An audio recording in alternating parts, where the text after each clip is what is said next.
কি নিখুঁত তীক্ষ্ণ সৌন্দর্যের সুষম বন্টন।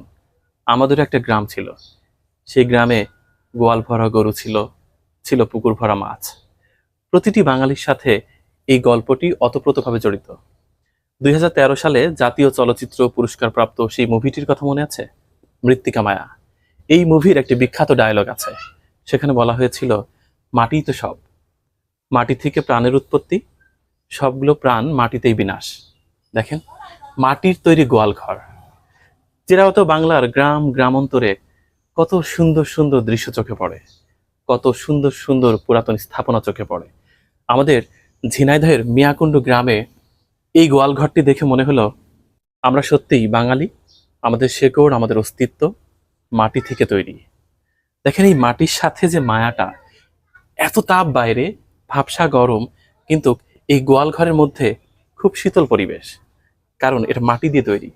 সৌন্দর্য এবং নন্দন তত্ত্ব যদি কারোর মধ্যে থাকে, সেটাকে কখনোই দমানো যায় না। এর আর্কিটেকচারাল ডিজাইনটা দেখেন, কি চমৎকার। মাটি দিয়ে ঢেউ তোলা হয়েছে, অসাধারণ। একসময় প্রতিটি বাড়িতেই মাটির তৈরি ঘর ছিল, মাটির তৈরি গোয়াল ছিল, এখন নেই। এই গোয়ালে গরুও রয়েছে, জীবন্ত, প্রাণ ফিরে পেলাম।